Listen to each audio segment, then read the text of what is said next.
Now, he was, in his own words, President Uhuru Kenyatta's blue-eyed boy until he was unceremoniously ejected from the lucrative post of Senate Majority Leader.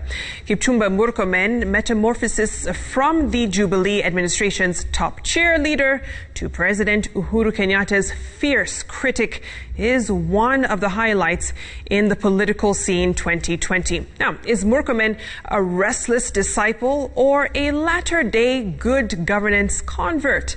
Well, the Elgeyo Marakwet Senator poured his heart out to Citizen TV'S Francis Gachuri. And here's the conversation on tonight's dose of Events 2020.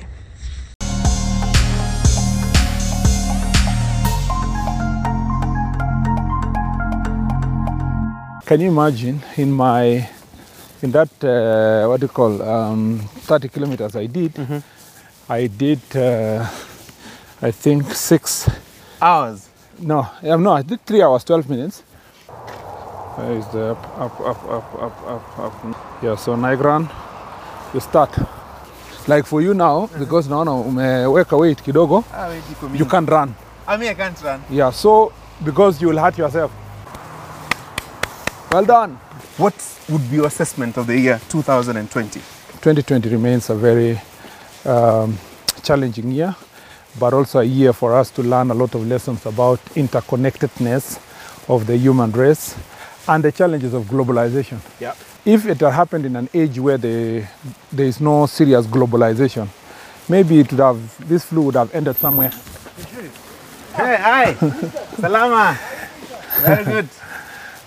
So maybe saying the same would have happened in other parts of the world without hi. So this is the false. Yeah. Great. So sahizi hakuna maji. Oh, this is a good coincidence. Oh, is that so? Yes. They're your friends, eh? These are my aunties. Oh, is that so? How are you? Good to see you. So we met with family, eh? Sasa. Yeah, Sasa. Hi, how are you? Sasa, how are you? The resilience of the human race has been tested in the 2020. All of us realize that it's not what you have that matters. Those who have and don't have can face the same challenges when it comes to life. But of course, without even that equalization you're talking about being an equalizer, still reality is that it hit hard. Those who earn little, who survive on wages, people who are doing manual jobs, it hit them very hard. You know, the people we call hustlers, all these people who survived on weekly casual jobs and so forth. I think it would be fair to say that hit them harder. This is the very same year that you lost your job as majority leader in the Senate. Yeah. Take us through, what do you think, in your very honest opinion, cost you that job? I think it's my stand on a number of things. And then I was very vocal on the problems that were within Jubilee. But the first signs of problems between me and the president was the Mao issue. In 2018, was that around September, I led a team of leaders from Rift Valley to the Mao forest. And I really disagreed with the government in the manner in which they were handling the same people, because I was with the president when he went there to promise people that they were going to be settled. We built schools there with him, with his support and all that. Then I felt very painful that children were not going to school, houses were being burned, women were sleeping outside with old people, all that. And being a son of a squatter and someone who was going through the same problems, I couldn't stomach that. So I was very vocal. You remember after I gave my speech there in Mao Forest, the next day the vice chair of Jubilee started. First, my friend Senator Sakaja issued a statement that I should respect the president, and then followed by Murades and all that. So first, that was my first encounter. But even generally, being a majority leader in the Senate, there were a number of things that were not going right in the Senate. A number of them touched on issues that were dealing with devolution. I did a letter to the president, a 30-page letter explaining the problems we have between National Assembly and the Senate, and the fact that laws were being passed in the National Assembly that didn't go through Article 110 of the Constitution. The day we went to sign some bill, the president brought up the letter, because I wrote to him as a confidential letter. So he brought up before the other leaders and said, you know, why can't you work together? Why are you writing letters and so forth? And of course, from there, you know what happened later. I was right, because I had warned the president then, and you know how the courts declared all those laws unconstitutional. Then, of course, the opportunity through this handshake unknown to many of us, they were already behind the scenes political fights. And we were now meant to take sides, whether to stick with the deputy president or stick with the president and so forth. For those of us who say the president and the deputy are inseparable and it's impossible for us to take sides, that also became one of our problems. I addressed myself to the issue of Nairobi County, and everybody knows that, and I disagreed on the transfer of functions. I still believe that what happened in Nairobi is not transfer of functions. It was forced takeover of Nairobi County through unconventional means. The deed of transfer is public. It was even gazetted. No, yeah, I'm just saying to the extent that the negotiations that went to that deed of transfer, it is just a gazette of the deed of transfer, but there were negotiations that should have gone through it, the agreement itself, the approval process. Even the county assembly was not involved in any way in the discussion, the approval process. They did later. Yeah, that was just as a notification, like it has happened in many places. And of course, most of us were being told that if we wanted to continue saving our jobs, we needed to leave the deputy president. If possible, we even attack him. We don't attend his meetings, we don't go for his functions, and then therefore our jobs would be saved. And many overtures many of them visited us to try to convince us to leave the deputy president and side only with the president and castigate the deputy president and so forth. Accumulation of all those things, it led to my removal. But Gachuri, I was not removed.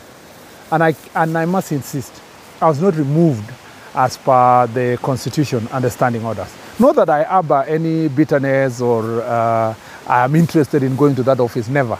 My point is that the law was not followed. And that was the beginning of removals and impeachments that didn't follow the law. And I can tell you this, the law was not followed because, first of all, there was a fake coalition agreement between us and KANU, which never went through the legal processes, including the NEC. And since they knew we were sitting in the NEC, Duale, myself, Susan, Shali, the DP, Kositany, and all that. So what they did was to make it difficult for us to have that proper constitutional approval processes for KANU to become part of the coalition agreement. And then, even most importantly, even after all that, they could not raise, they needed about 20 senators, because now, even if you include KANU, we were going to be like 39 members, 38 actually. So they needed 19 or so for them to remove us. Now, what they did was that they went and picked an independent candidate called the Senator for Kirinyaga. Yeah, they needed actually 20 people to remove me and us in the Senate. So they went and looked for the Senator of Kirinyaga. Because they had 19, we had 19. Yeah, even with KANU. Then they went to Senator Kirinyaga. And even for the 19 they got, it was after people were intimidated, sent choppers all over the country. Choppers were sent to Senator in Samburu, the Senator of Tana River, and they refused, and they never came to remove us. That is why they really harassed nominated senators and so forth. So, up to now, by law, I wasn't removed. But what happened? The Speaker of the Senate on the, was that 12th of May, I think, if I'm not wrong. I'm even now forgetting, you know, I don't keep a record for most of these things. 12th or 13th of May, made a ruling that did not conform to the standing orders, or the Constitution of Jubilee. He just stood and said, I am satisfied that the requirements for removal from office for Senator Murkomen and Senator Kika have been met, and that you know, now therefore we've been removed and so has replaced us. And a substantive ruling will be made later? Later. I can tell you without fear of contradiction that that ruling will never be made. We will never make that ruling. It will never be made because, first of all, there is no ruling to be made. There is a question that people keep asking me. Also, have you not, why do you now criticize government, criticize the president? Why do you speak the way you speak? It's because I have moved on. Whether I was removed procedurally or not, I have moved on. I have taken over my... You remember when the president said, oh, let those people who used to work with us now go and do their things independently. Now I can speak independently. I was bound by collective responsibility. I was an advisor to government by all of my position, to the president, on how things should be done. And I thought I gave the proper advice. I tried my best to give the right advice for how to run things in the Senate and other parts of the country politically. President Uhuru Kenyatta is no stranger to me. I have worked with him so closely. And I know when the time comes for me to reveal the things I've done and how I helped this government in the past term, it will be, many people will be my witnesses on my contribution to making Jubilee what it is. So there's nothing for me to say I regret my time and tenure within Jubilee. There are things that were done wrong, and out of collective responsibility, we try to advise internally, not outside. But now that I'm free, I can speak freely. One would ask you, these things that you see today, didn't you see them in the first term? And why didn't you raise them then if you are genuinely interested in good governance? It is a change of roles. Someone has to do this job. Let's start by saying first, there are things I regret that I defended in last term. For example, I apologize to Miguna that I should have been more vocal against his very inhuman treatment, yeah, and unnecessary punishment on a citizen of the Republic. And I regret the things I said at that point in time. And I apologized to him, and he agreed. I have very few things, by the way, to regret, but that's one of them. Maybe I should have been more vocal against the police brutality on protesters. I should have been more vocal last time. But we tried internally to say, let's stop this thing. It's not necessarily looking bad on us and internally. But maybe I should have come out. I still try to walk the narrow path, even last time. There are things that I still stood firm, especially for devolution, the Senate, counties, resources, supported going to court to sue against the division of revenue and so forth, things that have been consistent up to now. At the moment, now I'm a free person, not being bound by collective responsibility. Do you hold a grudge against the president? No. I disagree with him, but I'll never hold a grudge. You know, in politics, you'll be stupid to hold the grudges with anybody. In fact, what I'm going through is nothing. It's just I have, God willing, God giving us long life, I have a long way politically. So if you try and you saw the seesaw, you know what was happening in the Senate. Today we are in this group, tomorrow we were in this group. We were one group in the formula issue, another group were together removing Waititu, another group was together in defending Waiguru, another group was together in dealing with Songo. If you become a person who keeps grudges, you will be dizzy. You will actually be sick. I know Jubilee like the back of my hand. I know President Uhuru Kenyatta. I really regret that our relationship deteriorated. For lack of a better word, I was his blue-eyed boy. And I think he liked what I was doing. Unfortunately, he never succeeded. One thing President Uhuru Kenyatta has not succeeded, he never succeeded to continue mentoring us. He never acted like a father. He should have been more accommodative to listen to our views. He should have also mentored a number of other people to try to assist all of us to work together. He should have been more consultative, more involving. So his style of politics, I wish it was a little bit more different. We would still be working together and would have done more things. We would have advised him on certain things.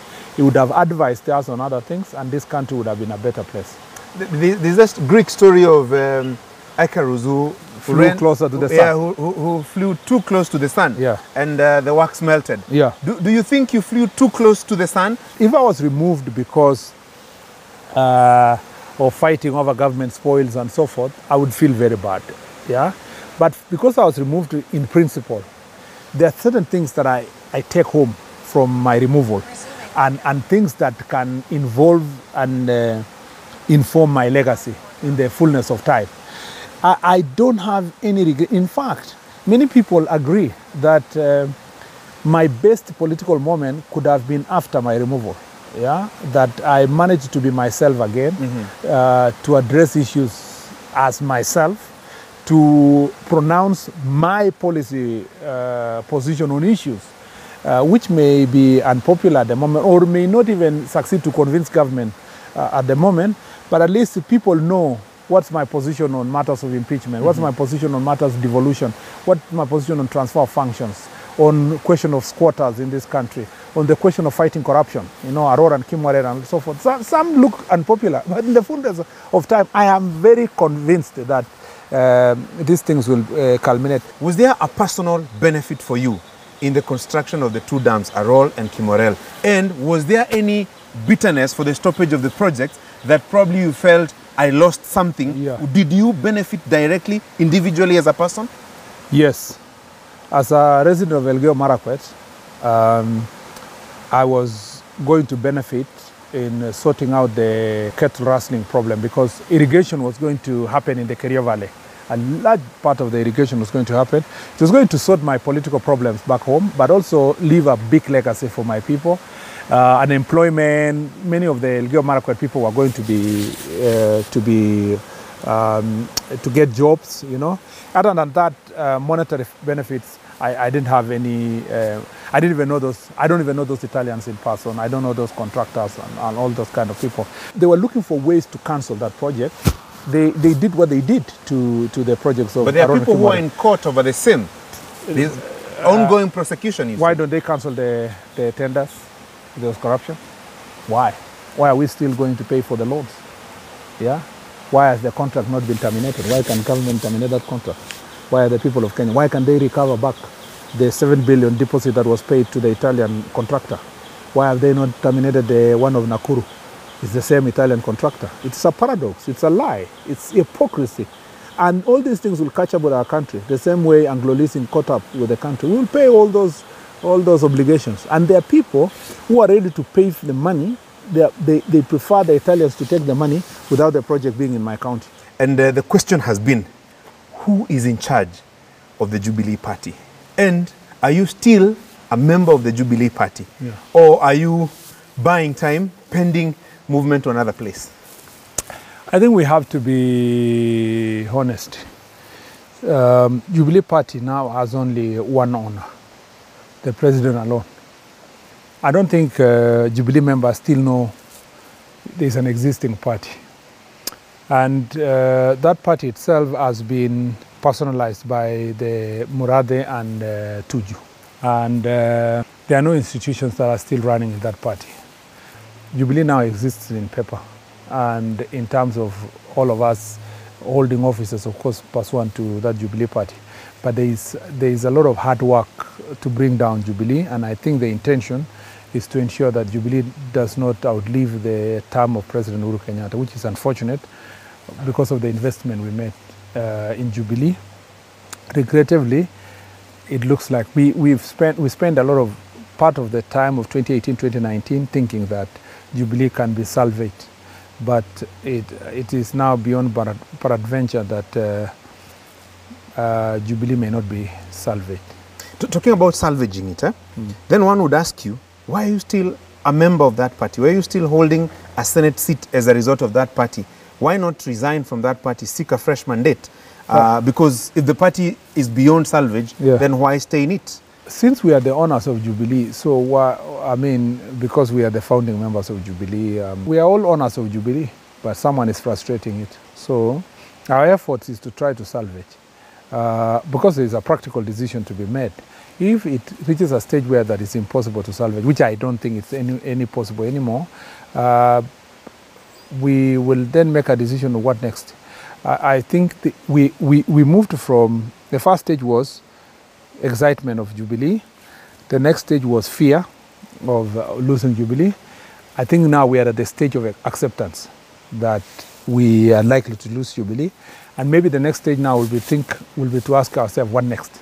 What next? There's an explanation that the president attempted to make and has every so often tried to make about what happened in Jubilee. Yeah. And the closest that we had was in Bomas the other day when he said that it's like a relay. Yeah. That the deputy president didn't wait for the baton. He opted to come and pick the baton. Yeah. Is it also a possibility that one can argue that the DP allies, and probably together with him, were a little impatient in terms of the succession game plan in Jubilee, and as a result caused the death of that party that you speak about?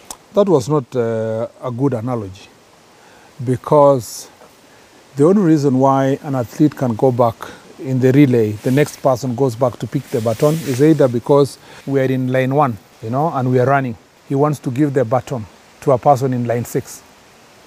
So you have to go back and tell him, no, the line you have to give is line 1, and that is exactly the scenario.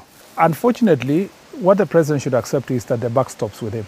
There's no way he can shift it to anybody, not even to his deputy, who has been faithful to suffer the harassment and the insults of all the people that are surrounding the president.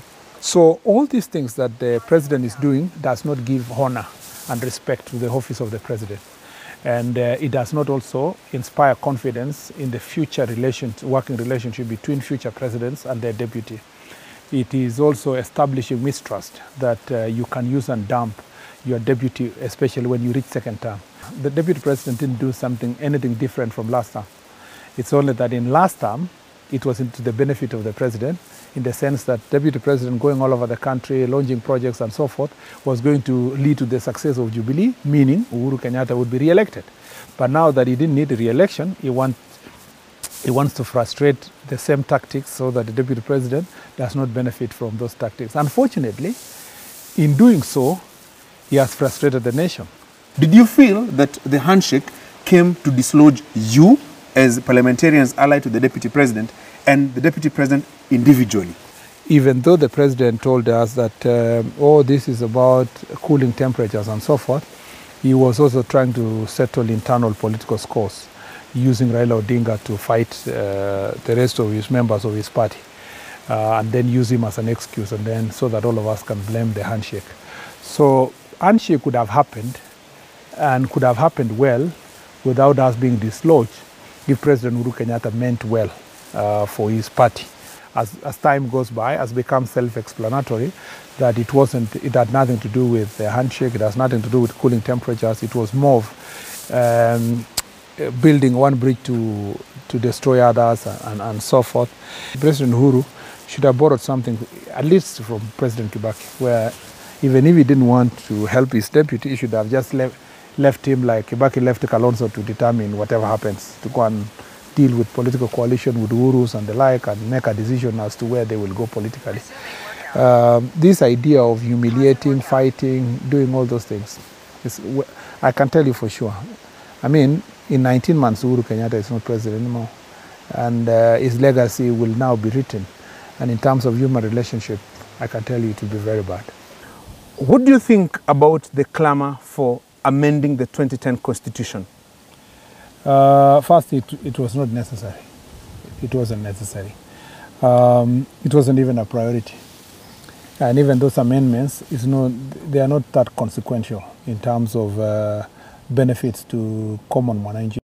We want to amend the letter of the Constitution, but we don't believe in the spirit. And the explanation of the president that the spirit is in conflict with the letter is not true. One thing we did, because we were very critical, was to first hit this thing from the beginning. And if you look at the BBI report, it was tanga written from outside. The hustlers complained so much about many things in that document. They were all accommodated. I mean, 80% of the things we discussed, because we realized that we could not keep quiet. when the process was going on, because eventually we were all going to be victims. So from our critique of the BBI report, we managed to salvage about 80%. I hear you then say that the bulk of the venom, as you call it, is off. Yes. So no need to contest, no need to oppose. Does that sound like yes, but? The best way out would have been if in Parliament we passed the referendum law and give it the multiple choice option. But we must tell ourselves now, if the big men, the men who control power, do not want to listen, then the next possible option is only for us in Parliament to see if we can get multiple choice referendum. If we can't get it and they want to force it, so be it. I mean, it will pass without our resistance. It will be up to the people of Kenya to see how they will vote if they want to finance such, size of Parliament, among others. So they will determine how they want to vote. Is it also probably some apprehension, some fear that you don't want to expend energy, resources, time to contest in something that probably you would lose, yet there's a bigger race coming up in 2022? The intention of most of these people in this BBI from the beginning was not amending the constitution, was creating us versus them competition. We don't think it's necessary for us to fall into their trap. We don't think also it is in the interest of the people of Kenya to have a polarized, contested referendum. I mean, it will be too much for the people of Kenya. Yet, the easiest way is to, if we don't get this multiple choice referendum, we can postpone the possibility of re-amending those things that are going to be brought at the moment. We still have a long way.